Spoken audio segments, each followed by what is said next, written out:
Hi everyone, welcome back to my channel, episode 30, and this episode is titled Every Piece of the Puzzle Counts.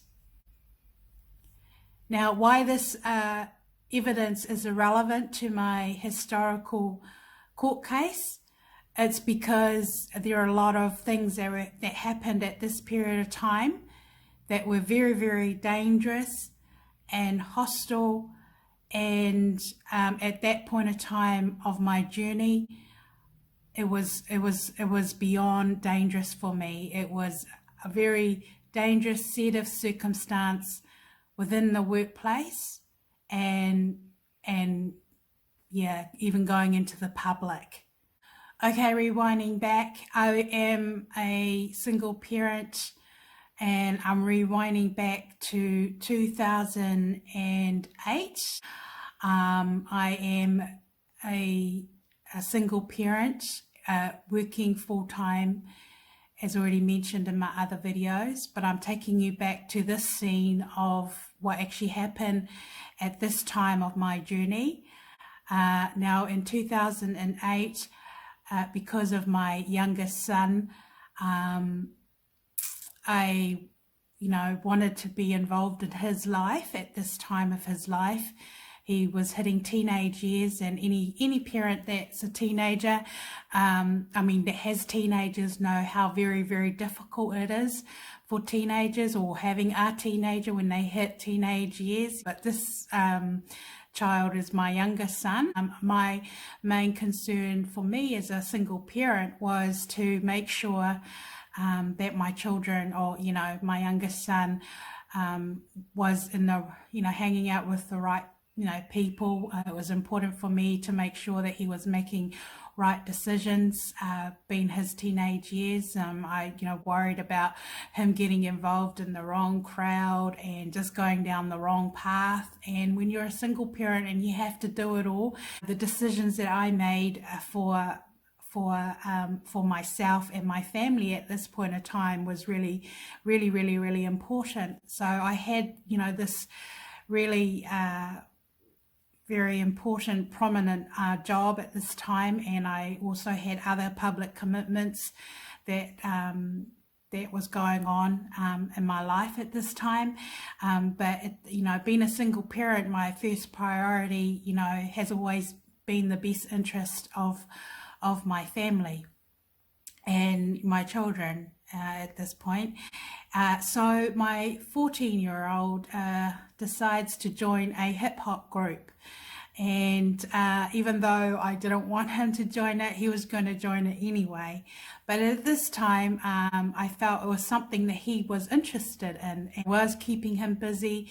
We had that connection where I knew where he went. I was this type of parent that I had to know everything in his life. I've always had a very close connection with all of my children individually growing up. Circumstance for each of them has all been different.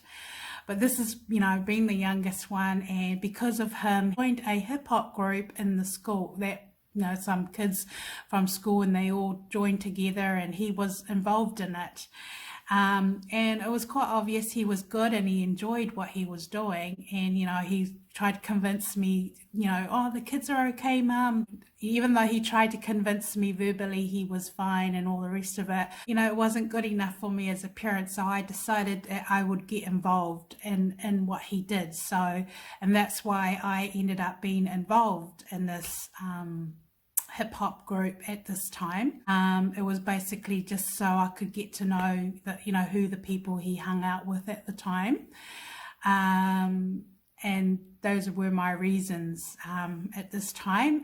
But he was the youngest, and teenagers, they still really need parenting guidance.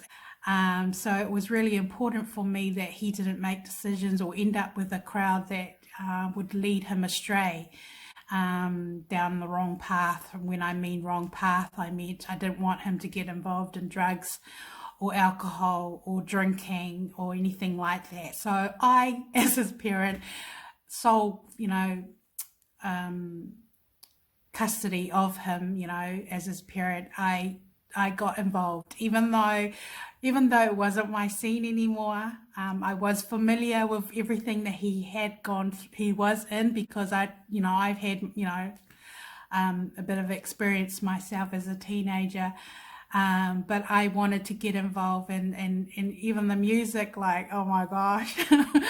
I can't believe but I had to come down to his level. I had to get involved in his life. I had to get involved, whether it's just, making sure that I drop him off, get to know the parents. It was a very difficult time, but for me, as a parent, it was really important for me to keep that connection open, and just have, full access to whatever he was, doing at this time, being only, I think he actually joined the hip hop group at the age of maybe 12, but at this time I think he was about 13, 14 years old.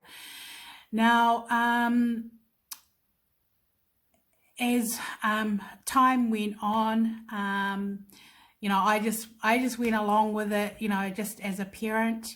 But as time moved on, there were quite a few things that were, there was some issues there with the management at this time. And then there was a split, or manager who actually started this group up. They actually started this group up, and there was a lot of issues surrounding management and stuff like that. But I got approached, and I was asked by the boys at this time and this other parent to help them out.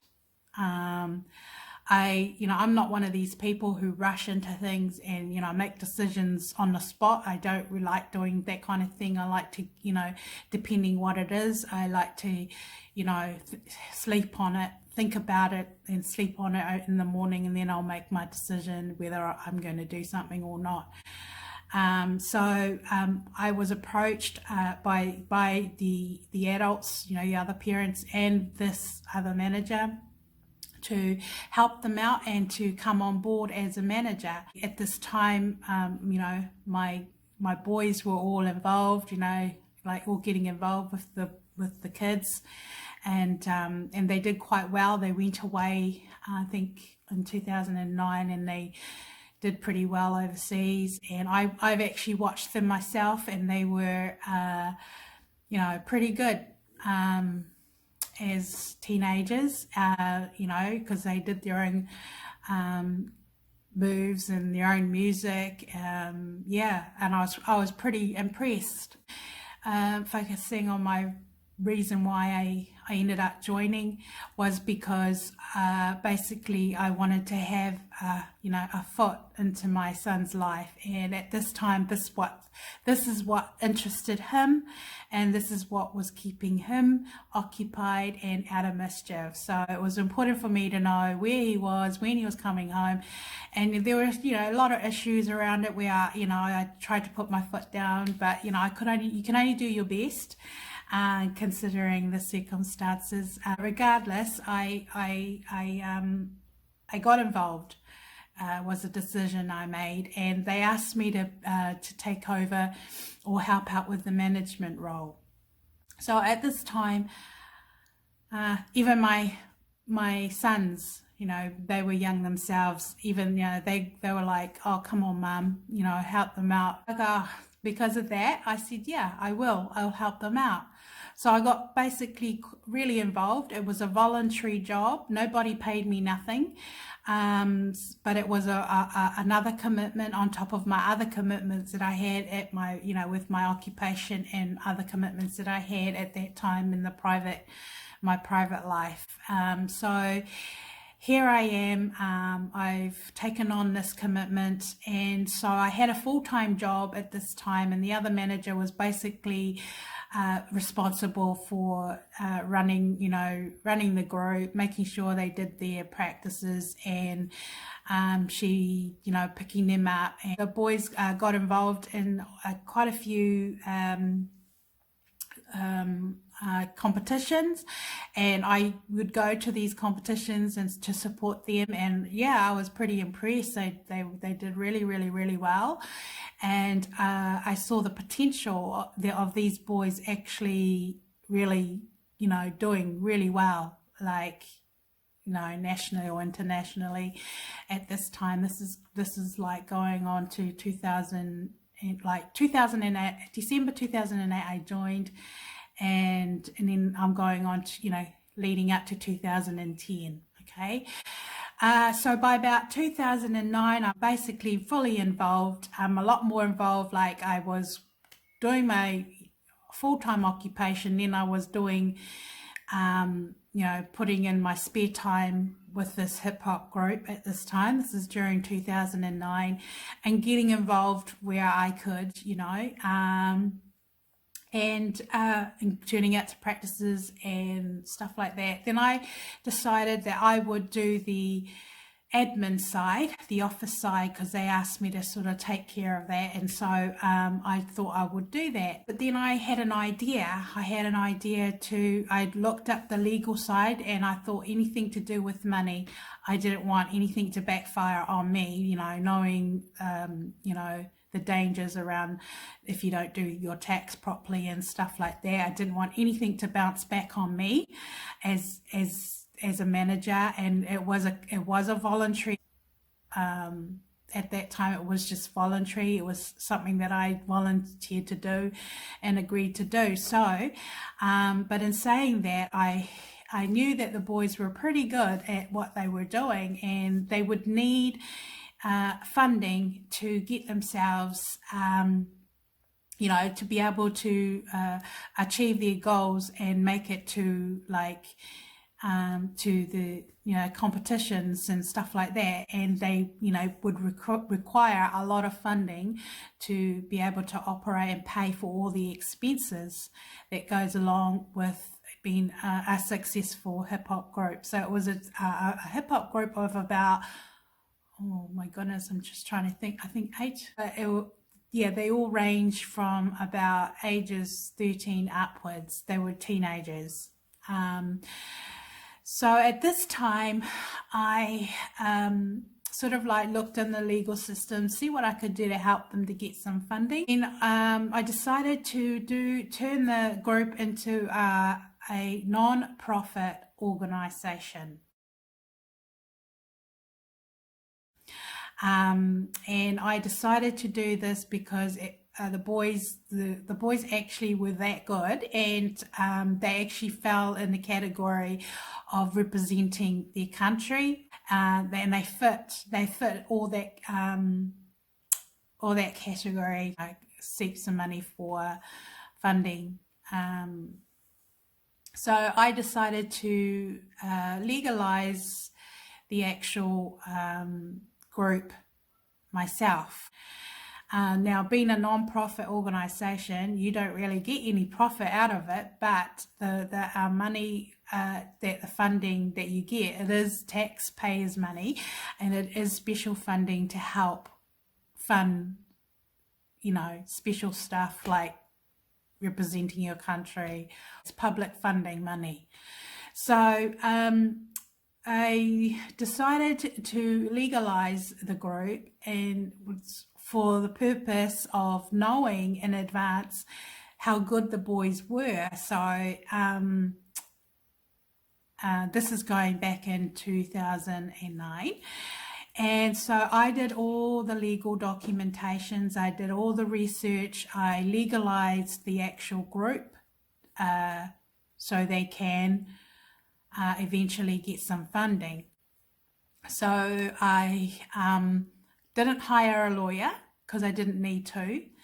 So I did it myself because, in my country, you can do all these things as long as you do them correctly and according to the format that it's required, or all the legislation. Everything's got to be done according to that. But you've got to actually satisfy the registrar. So this system's been going on for years, all my whole career working in the system. You know, it is definitely legal to represent yourself. It is legal to do things, you know, yourself, as long as you meet the proper criteria of what's expected.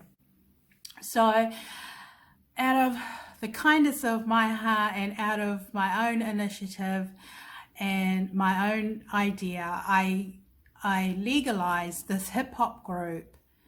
So then they can get, if they won in the next if they won in the next competition, it means they would get to go overseas. It was the Worlds.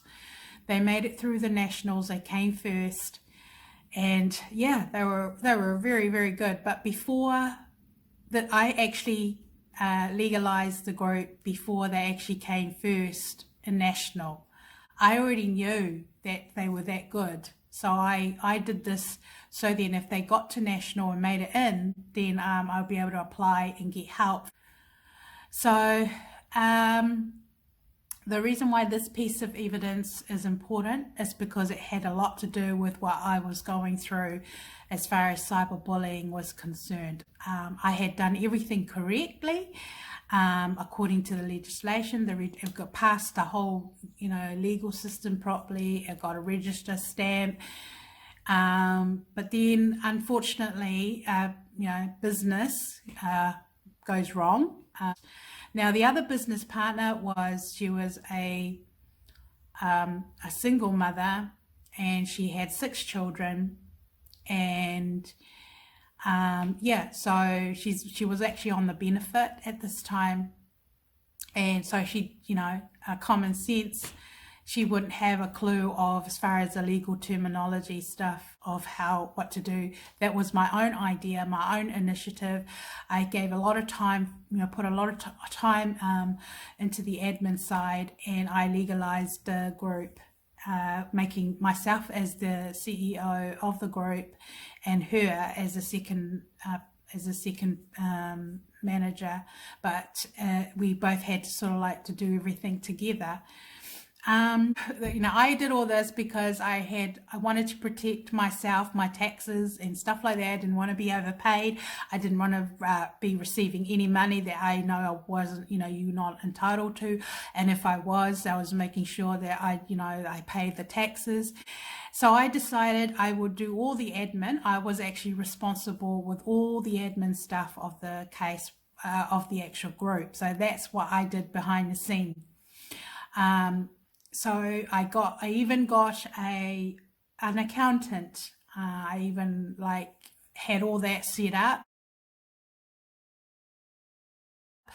You know, once anything to do with funding money, I knew that it all had to be recorded. So I got an accountant in, because I didn't, you know, keep in mind I'm really busy. You know, this is just a voluntary job, and it was taking up my spare time, and it was something I did, you know, for free. And at that time, I was quite passionate about helping them out, and I could see very clearly that, you know, the group could get somewhere. There was, you know, great potential in these kids because they did so well. They came from different backgrounds. A lot of them came from dysfunctional homes with single parents, or, you know, just kids where parents couldn't really afford, you know, to chip in if the kids needed to fly overseas. You know, it was that kind of group. So I saw the potential there, and so I did what I could at this time. But I did hire an accountant. I wanted everything to be done properly. I wanted everything to be accounted for. But unfortunately, I won't beat around the bush about this, but I actually got set up and then I got kicked out. But why this situation was very dangerous for me, it was so hostile because my work environment was hostile, everywhere was hostile, and I'm just this single person, you know, trying to, stay focused and prioritizing what was important, as far as my safety was concerned, and what to do, in the situation that was out of my control. So yes, they did set me up, they kicked me out, but I knew that I had legally, that this group was now legalized, and the other manager had signing rights. What I also did was I had actually, to cover myself, and I'm so grateful that I did this, but I actually opened up a bank account under the name of this group. So what I did was I put, it needed 2 signatures for this group to be, for any money to be released. So it needed my signature and the other manager's signature. Like I couldn't just go and just withdraw it. It needed 2 signatures to withdraw it. Okay. But so I got kicked out of the group, and I was definitely set up. I was set up in my circumstance, and then I got kicked out. But in saying that, from the legal side of things, I knew that I had to get that group, that organization closed legally, because anything to do legally, and here's lots of tips in this video clip, anything to do with legal matters as far as company ownership has to go through legally through the legal system, and needs to have a court stamp, a court seal, and stuff like that. Application through the civil court and the disputes tribunal, and I tried to get it closed in there. But they mucked me around. There was a lot of dishonesty. They basically sabotaged that. This is like after the car accident. But all this was happening at this time. I was fully involved in this hip hop group. And then I started having problems with my bank accounts. I was outnumbered. I felt like I was pinned down, and I couldn't, whatever I did, I couldn't. It just hit a brick wall. I did feel caved in. So that was the circumstance I was in at this time. The other problem that I had was that the other manager had a sister-in-law who was working with me. At this time, my family was involved in this group too. But my main concern at the time was to actually close the actual group, which was in 2010. So for the longest, I can't remember how long, but for years, I tried to get that group closed through the legal system, but I was being sabotaged. It was like I had this evil person following me, undoing or sabotaging everything I'm doing. But so that's what actually happened as far as the hip hop group was concerned. I knew that it was worth a lot of money. I knew that according to what I drafted, it takes 6 months for it to actually mature, and then they can actually apply for funding. But at this time, things got so heated up and dangerous for me, I had made a decision to move out of my home address, because it was, here I am lodging all these complaints, and nothing was happening, but no one would help me. But to me, I was like, I knew I was in very, very, very, very serious duress set of circumstance, publicly, at work. I had made the decision to split up my family at this time. And my kids didn't know half of the things that I was going through. It was the odd person that I spoke to and I confided in, and just letting them know what was happening. But the root of everything, the core issues of what I was going through, I had to go through it alone, and they were things that I couldn't do anything about it. So I basically had to go through this very hostile set of circumstance. But my main priority at that time was I was trying to close the group because that I was outnumbered. Uh, and I guess I can say it's also a confirmation that I was under some kind of public um, espionage where the public is making a decision of what everything that I do, you know, um, they're making the decision and then they're holding me hostage, or I feel like they're just taking and taking and taking, and that is exactly what they've done to me. But in saying that, as time went on, I started getting these mail from the tax department to let me know that someone had stole, that actually I owed thousands and thousands of dollars under the hip hop group name. And so I rang them up. I told them, that I haven't had anything to do with them, and that I knew somebody had actually stolen my identity too by this time.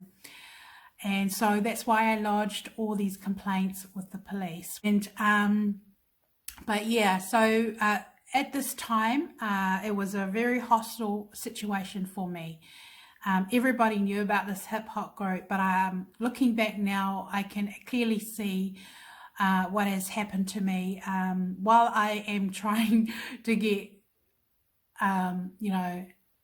help as far as intervention legally, or with my complaints. Somebody was undermining or holding me or just undoing everything. It's pretty nasty and very evil. So at the end of the day, I did go through the courts, but that was sabotage too. But I had done everything legally. So even if I had to go back to the courts to address all these issues, even though the time frame has been so long ago, because it was irrelevant to what has happened to me historically as far as cyberbullying and serious wrongdoing, the evidence is still relevant. Because some people have actually obtained my identity and have used me for a pecuniary advantage.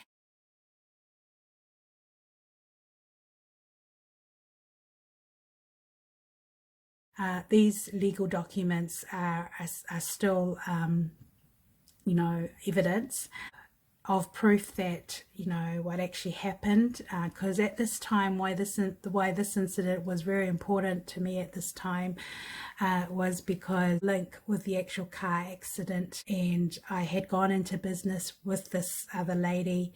I didn't even really know her that long. My intentions in the beginning was to actually help out.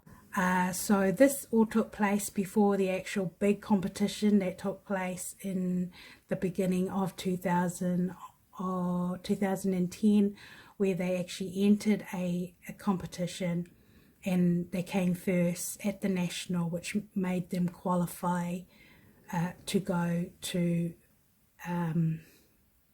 the Worlds. However, it was a business that went wrong. I was outnumbered, and unfortunately,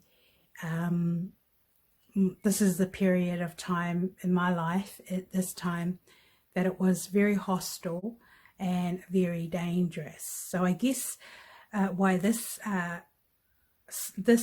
incident at this time is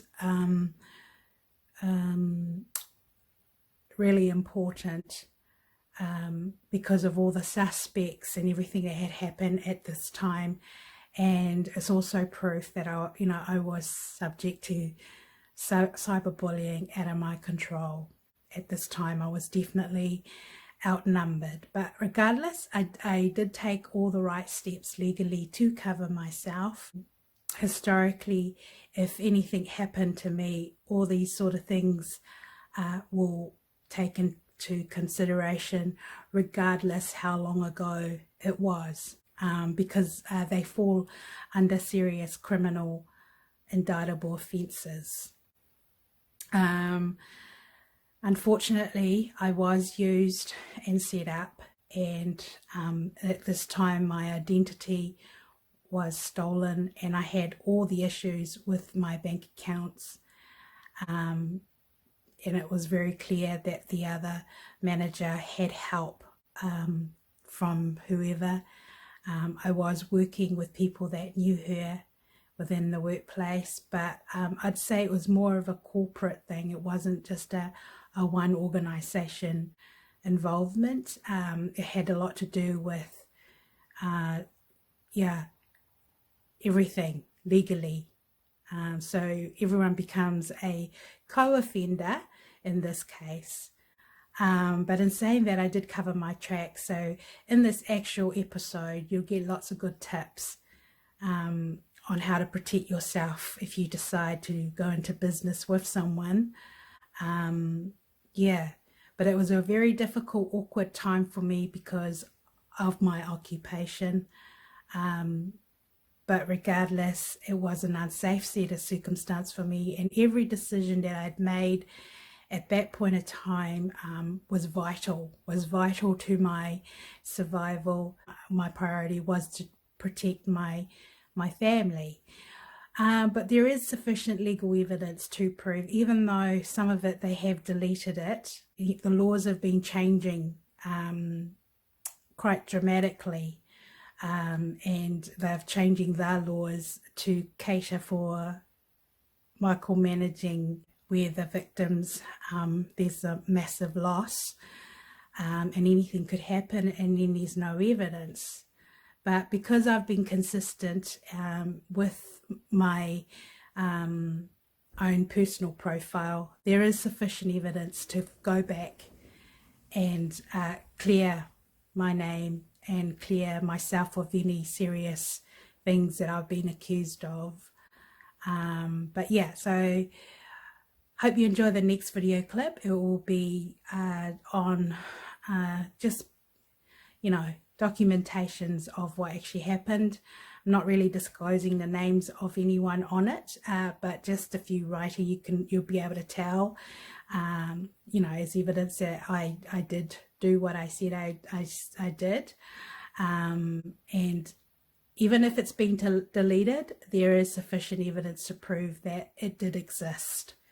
Even though this goes way back to 2010, but what had happened to me in regards to this business that I voluntarily helped out, and then I was taken advantage of and I couldn't do anything about it. I did leave sufficient evidence to go back, but indictable crimes such as fraud, you know, where, you know, a person's identity's being stolen, or say in a case of murder, all this evidence, regardless how long it is, they all, you know, they all come, they come in, you know, into the platform of resurfacing the individual's historical case. Now, this is why it's also really important to be consistent about your own personal profile and how you go about protecting yourself. Unfortunately, I've had to do it alone most of the journey. You know, I recommend that you don't. I do know some cases, real life cases, where a business, you know, deal has gone sour, and the other person, you know, who is in the wrong, gotten away with murder, and it's really easy to do. But yet, that's why I'm sharing my story, is to help others to be aware and at least give some common sense tips of what to do, because the majority of the time people don't know what to do. And these are the kind of crimes that, you know, you have a reason of belief, of suspicion of, you know, that your privacy's invaded, that there's been an invasion of privacy within your private life. So yeah, so this video clip will particularly be really helpful if you decide to do business with someone, or any business matters it is known that business deals or, goes wrong, because usually it's a CEO. If anything happens, it falls on the CEO if any serious things happen within the company. And the companies actually do become co-offenders to serious crimes as conspiracy if it's been proven.